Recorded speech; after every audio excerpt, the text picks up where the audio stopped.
प्रिय राहुल नेहरू जी, आज आपने पाकिस्तान और चीन को लेकर के एक चिंता व्यक्त की, तो उसी पे आज बात करना चाहता हूं। अच्छा, मैंने आपको राहुल नेहरू कहा, इससे कोई आपत्ति तो नहीं है?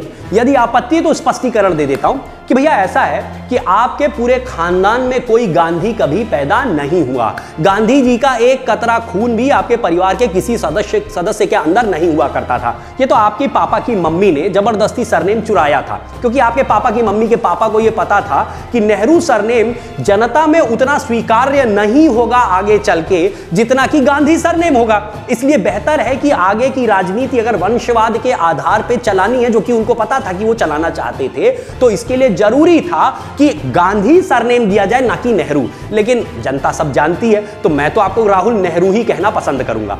आपने चिंता व्यक्त की, आपने कहा कि चीन और पाकिस्तान कहीं एक साथ भारत के ऊपर हमला कर देंगे तो भारत बड़ी कमजोर स्थिति में है, ऐसा आपने कहा। मैं आपसे पूछना चाहता हूं कि यदि आज आपको भारत बड़ी कमजोर स्थिति में लगता है, तो तब भारत आपको कैसा लगता था जब आपकी मम्मी का राज चल रहा था? अब आप यह मत कहिएगा कि मेरी मम्मी का राज थोड़ी चल रहा था, वो तो मनमोहन जी का राज चल रहा था। अरे भैया, सारे जितने विदेशी मेहमान आया करते थे, उनके साथ डीलिंग तो आपकी मम्मी करती थी। ऐसा थोड़ी है मनमोहन जी, भाई आप सबको पता है कि रिमोट किसके हाथ में हुआ करता था, प्रधानमंत्री कौन था, वो मनमोहन थे या मौन मोहन थे, ये तो देश की जनता सब अच्छे से जानती है। तो जब आपकी मम्मी का राज चल रहा था और भारत में आए दिन आतंकी हमले हुआ करते थे, कभी दिल्ली में बम फट रहा है, कभी मुंबई में आतंकी हमला हो जाता है, कभी बनारस में बम फट रहा था, उस वक्त आपको भारत सुरक्षित लगता था, हैं? और आप लोग क्या करते थे? कुर्ता झाड़ के और कह दिया निंदा तो कर दी है, और निंदा करके आप शांति से खड़े हो जाया करते थे, तब आपको भारत जो है सुरक्षित लगता था।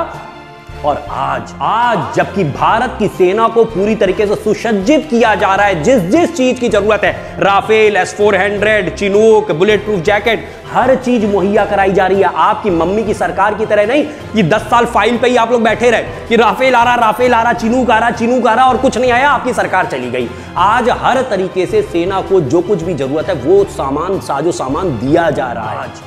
आज जबकि अगर पाकिस्तान जरा सी हिमाकत करता है तो हम उसको घर में घुस के मारते हैं। अगर चीन जरा सी हरकत करता है तो पहले बॉर्डर पे कूटा जाता है और इसके बाद उसके ऊपर कई तरीके के आर्थिक प्रतिबंध लगते हैं। उसके जो ऐप्स हैं उनको यहां पे बैन किया जाता है, उसके ऊपर हम इस तरीके कई सारे सैंक्शन लगाए जाते हैं। तो आज आपको लगता है कि भारत असुरक्षित है, कमजोर है, और तब जब आतंकी हमले हुआ करते थे, बम फटा करते थे, तब आपको भारत बड़ा सुरक्षित लगता था। तो अपनी जो ये दोगली सोच है, इस दोगली सोच को किनारे रख दीजिए, है ना? जनता सब जानती है। दूसरी बात, मैं आपके ऊपर एक आरोप भी लगाना चाहता हूं, और आरोप बड़ा स्पष्ट सा ये है कि आप एक्चुअली अपने इस स्टेटमेंट के माध्यम से कि चीन पाकिस्तान अगर एक होकर भारत पर हमला करेंगे तो बहुत दिक्कत हो सकती है, भारत कमजोर स्थिति में है, ये जो आप स्टेटमेंट दे रहे हैं, मेरा आरोप है कि इसके माध्यम से आप चीन और पाकिस्तान को यह दिखाना चाहते हैं कि भैया अगर मारना है तो एक एक करके मत आओ, दोनों मिलकर भारत पे हमला कर दो,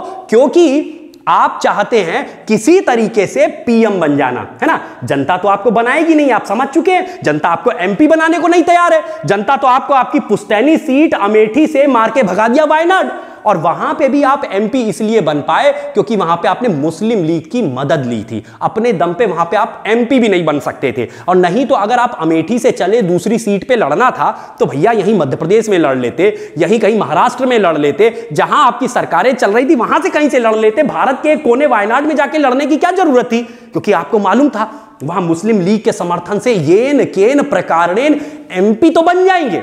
तो जिसको एमपी बनने के लाले पड़े हो वो पीएम बनने के दाढ़ी बढ़ा लेने से कोई पीएम नहीं बन जाता है कि आपने सोचा अरे नरेंद्र मोदी की दाढ़ी है, मैं भी दाढ़ी रख लेता हूं, कहीं मैं भी प्रधानमंत्री बन जाऊंगा। तो भैया जब ये क्लीन सेव करके, अच्छा एक सवाल और पूछना चाहूंगा, ये जब आपकी मम्मी की सरकार चल रही थी, आप किस अधिकार से आप ये चीन गए थे जब आप क्लीन सेव में हुआ करते थे, और चीन के अधिकारियों के साथ कौन से दस्तावेज पे साइन कर रहे थे? ये आज तक आप बता नहीं पाए। जहां पे शी जिनपिंग भी खड़े हैं, आपके एक मंत्री आनंद शर्मा जी भी खड़े हैं, आपकी माता जी पीछे खड़ी हैं, और आप जो है किसी डॉक्यूमेंट पे साइन कर रहे हैं। क्या थे भैया आप? न देश के प्रधानमंत्री, न रक्षा मंत्री, न वित्त मंत्री, कोई मंत्री नहीं।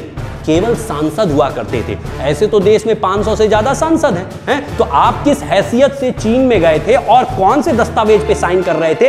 ये जो क्लीन सेव में आप रह के ये यहाँ पे हाथ मिला रहे हैं, भैया कौन से दस्तावेज पे आप साइन करके आए थे? ये आज तक आप बता नहीं पाए। तो इसलिए अपनी जो ये दोगली सोच है इसको किनारे रखिए। जनता पीएम छोड़ दीजिए, एमपी पुनः आपको बनने नहीं देगी अगर अमेठी से लड़ लिए। सच्चाई आपको पता होनी चाहिए। जय राम जी की।